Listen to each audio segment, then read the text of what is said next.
네, 자, 일본 지진 관련된 얘기 나눠보겠습니다. 잠시 후에 김소구 소장님 모셔서 얘기를 나눌 텐데요.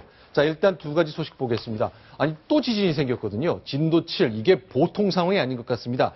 특정한 곳에서 두 곳에서 동시에 발생했습니다. 그 다음에 앞서 말씀드린 지진을 축하한다는 현수막을 걸었다니 이게 도대체 정상적인 사고라 할 수 있을까요?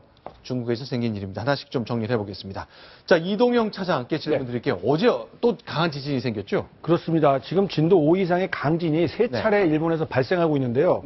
잘 아시는 것처럼 14일과 16일에는 구마모토현 인근에서 두 번 발생을 했죠. 그런데 어제 북서쪽인 혼슈 지역에서 해안가에서 진도 5.6 규모의 강진이 또 한 차례 발생을 했습니다. 지금 연이어서 계속해서 발생하는 데다가 지점도 아래 위를 가리지 않고 확산되고 있기 때문에 불안감이 계속 확산이 되고 있습니다. 그런데 이제 이 구마모토현 이런 큐슈 지방에서 두 번 잔 건 알겠지만 여기는 바로 5년 전이죠.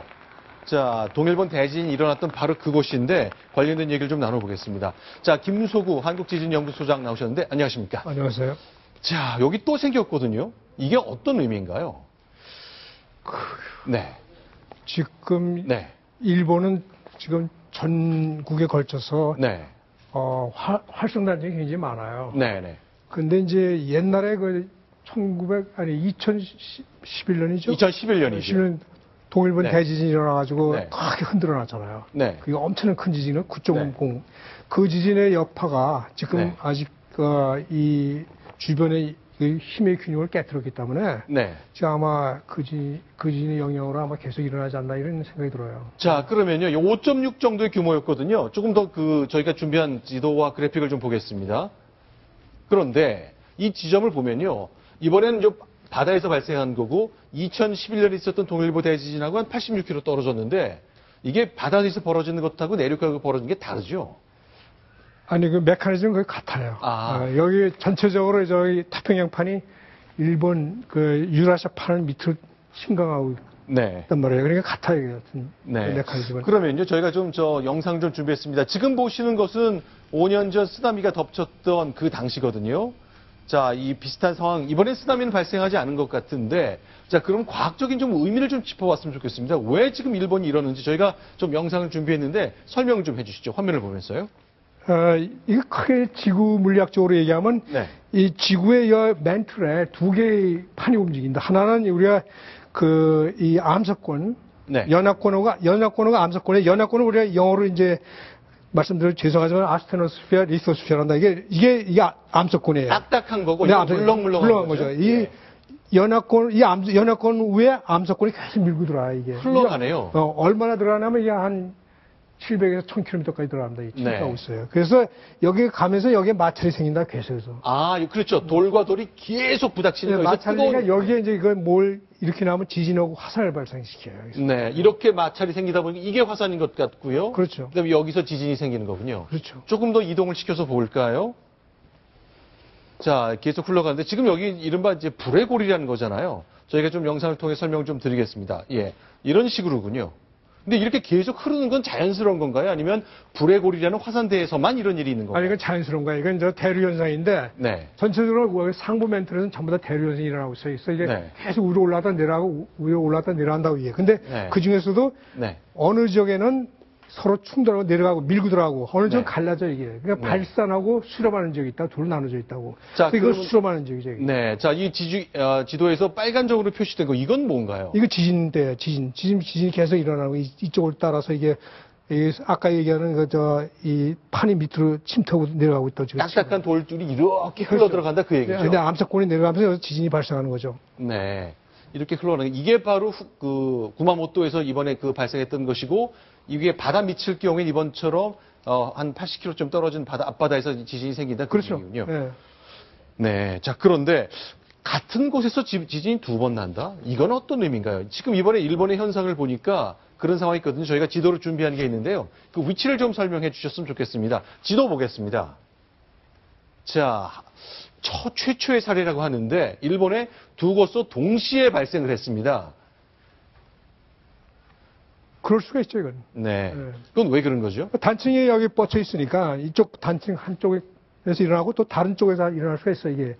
동시에 부서진다 같이 말해요. 네. 그래서 이제 같은 지역에 두 개 지나는데 이거 아마 같은 단층에서 일어날 겁니다. 그러니까 쭉 같은 단층에서 한 번은 여기서 한 번은 여기서인데 이렇게 가까이서 이렇게 센 것이 두 번 발생했다. 이게 왜 전에는 잘 없던 거죠? 근데 보통 단층에 지난번에 말씀드린 대로 이제 전진, 본진, 여진으로 나는데 네. 이런 경우에는 이제 어떻게 이제 여기 단층이 좀 특색이 있어가지고 한쪽하고 또 다른 쪽도 같이 부서진 거예요, 이게 동시에 네. 말이야. 그러니까 이제 결국 이제 같은 지역에서 두 개 지진이 나온 거죠. 네. 자, 그런데 이렇게 이제 비슷한 시기에 두 번 발생했는데 이동영 차장. 네. 이게 왜 이제서야 공개됐다고 설명을 하고 있나요? 예, 워낙 강진이다 보니까요. 네. 마시키마 지역에서도 지진이 발생한 건 틀림없었지만 이 지진을 탐지하는 이런 측정 장비들에도 이상이 발생했기 때문에 나흘이나 지난 뒤에야 정확한 지진 발생 위치나 강도 이런 것들이 확인이 됐다고 합니다. 자, 김소구 소장님, 저 정도 산이 패이고 다리가 부서지고 이런 거 정도라면 그냥 저런 게 또 생길 수 있다는 걱정 많이 하거든요. 이번에 계속해서 이 브레고리 주변에서 지진이 발생하고 있는데 언제쯤이면 잠잠해지겠다라는 예상이 가능한가요? 시간이 가면 좀 잠잠해지죠. 왜냐면 이게 지금 지진이 먼저 이제 전진이 있고 본진에서 본격적으로 이제 파괴가 왕창 나고 그다음에 이제 리세팅하면서 제자리에 돌아간다고 이게 그 여진이 계속 발생하는 거예요 이게. 큰 지진인 경우에는 여진이 계속 오랫동안 나오고 이 경우에는 아마 6개월 정도 적어도 그 정도는 아마 계속 지진이 종종 나올 겁니다. 이게. 그럼 지난주에 발생한 거니까 앞으로 6개월 동안은 여진이랄까 약한 지진이 계속 있을 거로 예상하시다고요? 네, 시간에 따라서 그 빈도수는 좀 틀리지만 계속 일어날 겁니다. 예. 그러면 이 지역 사는 분들이요, 이 후쿠시마 사시는 죄송합니다. 구마모토 사시는 분들은 당분간 집안에 들어가서 살기 좀 겁나서 못하지 않나? 집안은 이미 흔들어놨기 때문에 아주 연약하죠, 지금 건물 건축 구조물은. 네. 그런데 이번에 계속 걱정되는 것이 5년 전 지진이 위험했던 게 그때 나왔던 해일 때문에 원자력 발전소의 가동이 중단됐고 방사능 누출 우려가 좀 있었잖아요. 이번에도 지도를 저희가 좀 보여드리겠습니다만 지진 때하고 또 원전의 위치하고 너무 가까운 것 같아서 걱정이 좀 되는데 걱정 안 해도 되는 겁니까? 괜히 걱정하는 거지. 원전에 관한 한 아마 일본은 지진 강대국이기 때문에 그건 아마 걱정 안 해도 될 겁니다. 원래 원전은 우선 이 단층에서 피해서 졌고 얘들이 아마 그 내진 설계는 잘했을 겁니다. 아마 0.48G 이상으로 진 걸 알고 있는데 지난번에 옛날에 후쿠시마 원전이 크게 파손된 이유 중에 하나는 뭐냐면 보다시피 오나가 원전은 파손이 안 됐어요. 근데 후쿠시마는 파손이 됐거든. 아니 그러니까 요쯤에서 지진이 발생해서 쓰나미가 이렇게 몰고 들어갔잖아요. 아니 그거보다도 지금 후쿠시마 원전은 이게 우리가 말하는 쑥 튀어나온데 이게 뭐라 그래? 영어로 그걸 헤들라는데 이제 케이프라 그러는데 곧이죠. 곧에 졌고 오나가 원전은 쑥 튀어나졌다 이게 베이에. 저게 베이에 지면 안전해요. 이 곳에 지면 이 쓰나미가 오면서 이 쓰나미는 고립한데 이쪽으로 다 몰린다고 이게. 왕창 몰려가지고 그래서 일본 학자들한테 제가 얘기를 했어요. 이건 니네 원전 잘못 졌다고 이거. 장소를 잘못 선택했다고. 원전 위치를 잘못 정했다. 잘못 쓴 거예요. 네. 자, 그러면 일단 이제 2020년이면 이제 일본 올림픽도 개최하고 그래야 되거든요. 그런 것 때문에 이제 개최지 선정할 때도 많은 나라 사람들이 이거 원자력 때문에 방사능 누출되는 것 아닌지 걱정이 좀 많았는데 이동욱 차장. 어제 아사히 신문 보도를 보니까 이쪽 지역에서 방사능 누출이 좀 발견됐다면서요? 그렇습니다. 2011년 당시에도 피해를 입었던 후쿠시마 제1원전에서 이 오염수가 누출이 된 사실이 확인이 됐습니다. 포당 한 방울씩 떨어지는 사실을 직원이 순찰 도중에 발견했다고 하는데요. 이 지진이나 다른 외부적인 요인이 아니라 이번에는 배관이 이 오염수를 처리하는 이 배관이 워낙 낡고 노후됐기 때문에 그런 물 안전성에 대해서 최근에도 여러 가지 우려의 목소들이 있었습니다. 그런데 이번에 오염수가 누출이 된 사실이 확인이 된 겁니다. 지금 이제 김소구 소장님. 지진은 저녁 9시 이후에 났거든요. 그러니까 지진보다 한 2시간 먼저 발견이 된 건데 이게 전조현상 이렇게 볼 수 있는 건 아닌 거죠. 지금 말씀한 것처럼 전혀 무관한 걸로 봐야 되는 겁니까? 그렇죠. 네.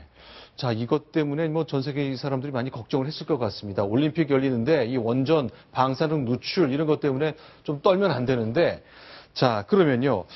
자, 이건 어떻습니까? 우리나라는 괜찮은지에 대한 걱정이 좀 있거든요. 이렇게 계속 열리는데 우리나라 정부 설명은 지도를 보면 좀 알 수 있겠습니다만 일본 열도 바깥쪽에서 발생하는 괜찮은데 이거 보시죠.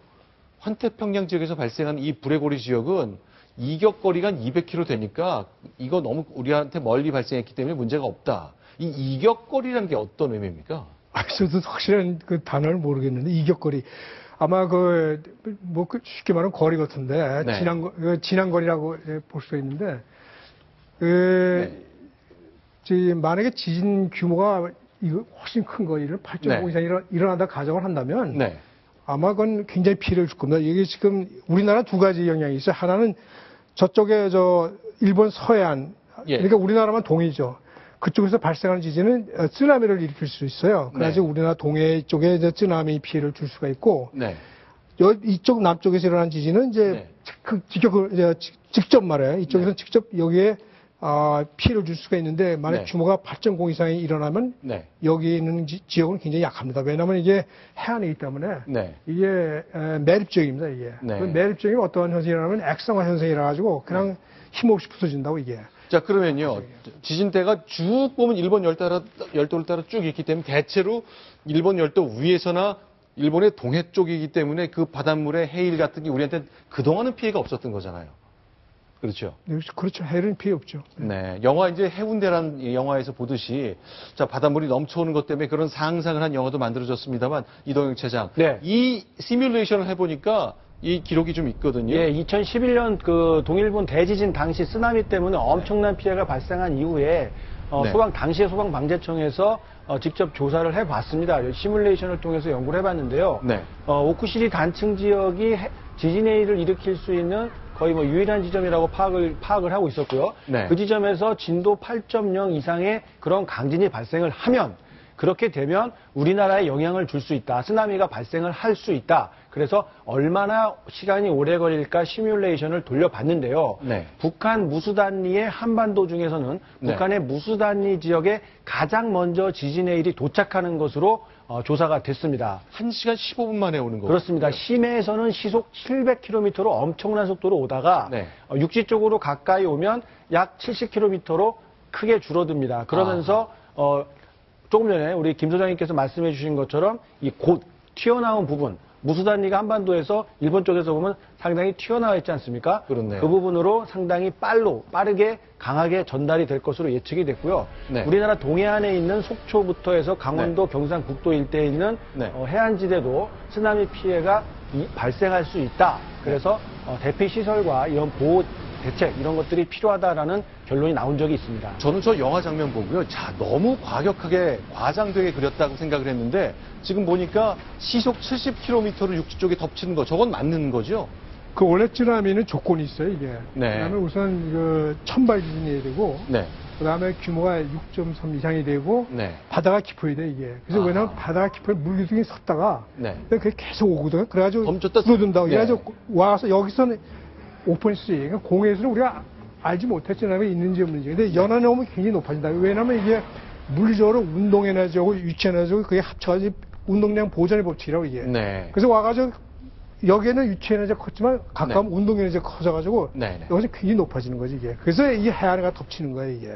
자, 깊은 바다 해안 요 지역에서 만약에 지진이 발생한다면 가장 위험한다. 가능성이 제일 높다. 그런 연구 결과가 나온 거군요. 자, 70km, 700km를 가다가 70으로 낮춰지면 10m 높이 이상의 파도가 덮치게 되는 거니까 영화 속 장면 발생하지 말란 법은 없습니다. 어쨌건 충분한 대비가 좀 필요할 것 같습니다. 자, 그런데 이동희 차장께 좀 말씀 좀 드릴게요. 이제 자연이 아니라 사람 얘기를 조금 돌아와 보겠습니다. 자, 오늘 이제 위안부 할머니들께서 성금을 냈다고 하는데 그게 어떤 과정이 있었는지 좀 정리를 해주세요. 위안부 피해 할머니 두 분께서 오늘 성금을 기탁을 해 오셨는데요. 김복동, 기론옥 이 두 분입니다. 구마모토 강진 피해자들을 위해서 써달라면서 각각 100만 원과 30만 원 이렇게 갖고 있던 쌈짓돈을 내놓으셨는데요. 이분들의 말을 좀 되새겨봤으면 싶습니다. 우리는 일본인과 싸우는 게 아니다. 이 피해를 당한 일본인을 도울 수 있게 모금에 다들 협력을 좀 해주셨으면 좋겠다. 이런 말씀을 하셔서 많은 사람들이 지금 감동을 하고 있는 것 같습니다.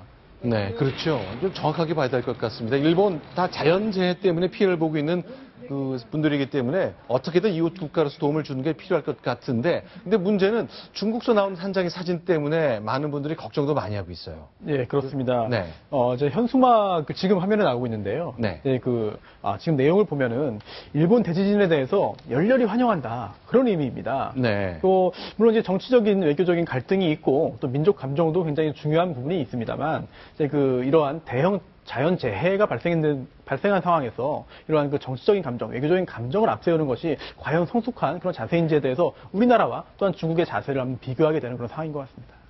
자, 그런데 이렇게 열렬히 축하한다는 건 물론 이제 일부 상인들이 이렇게 어떤 이유에서인지 했지만 중국 시안이라는 곳에서 발생한 일인데 이것 때문에 논쟁이 좀 뜨겁다 그러는데 지지하는 중국 분들이 많지는 않겠죠.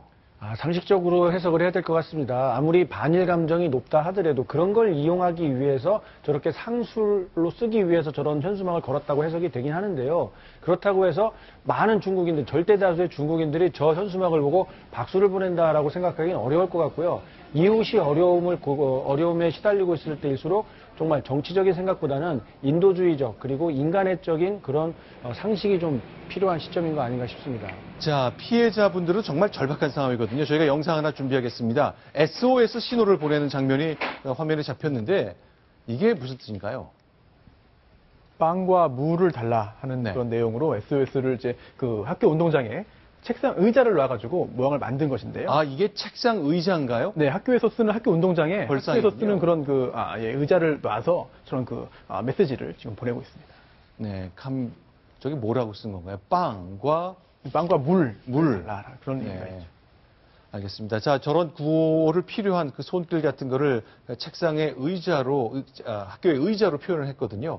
어쨌건 저런 이재민들의 마음을 저희가 헤아리려면 우리도 좀 대비를 해야 될 것 같은데요. 김성우 소장님, 좀 정리 차원에서 좀 질문을 드리겠습니다. 자, 우리는 아직까지는 별 걱정이 없다고 생각하는 분들이 많고 참 다행이라고 생각하는데, 자, 대비한다는 것, 그건 어떤 게 있는 겁니까? 지진은 아직까지 예보는 할 수 없어요, 그건. 예보가 불가능합니까? 전혀 할 수 없어요. 왜냐하면 우리 땅속을 모르니까 우선 말해. 우리 땅 속의 매질이랑 또 방향성이랑 아무도 모른다 우리는. 그래서 아직까지 예보를 못하고 단지 지진 피해를 최소화할 수 있는데 방법은 딱 두 가지 있어요. 하나는 조기 경보, 하나는 내진 설계. 조기 경보는 지진이 이제 P파, S파인데 S파가 에너지를 많이 가지고 와요. 근데 피해를 많이 준다고 해서 S파 도착하기 전에 빨리 피하는 거죠.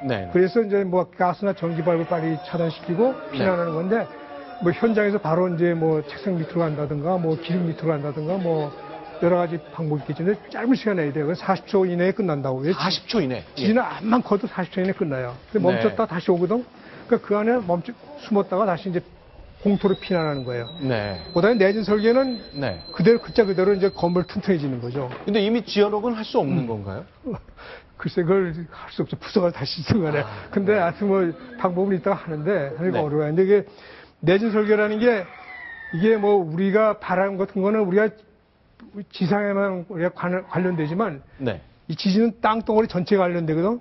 땅 속을 다 흔들기 때문에 이 땅속을 다 알아야 된다. 땅속을 안다는 게 뭐냐면 땅에 대한 기본적인 정보, 대하시면서 고유주기 이걸 분명히 알아가지고 이쪽의 땅하고 저쪽의 땅의 그 고유주기가 어느 정도 되나 그런 걸 다 감지해가지고 또 그다음에 지진의 크기를 감지하는데 우리나라는 실제 데이터가 없어요. 사실은 큰 지진이 그동안은 없다고 실제 아는 기록적인 데이터, 이게 기계에 측정된 데이터가 없어요. 그래서 그게 어지간히 데이터 가지고 외국 데이터를 많이 썼기 때문에 사실 이게 좀 불안하다고 저는 생각을 해요. 아직. 자, 내진 설계와 방법이지만 이미 지어놓은 건물은 어떻게 할 수 없는 거고 지금부터는 뭔가 기준이 좀 바뀌든가 하는 대비가 필요할 것 같네요. 그렇죠.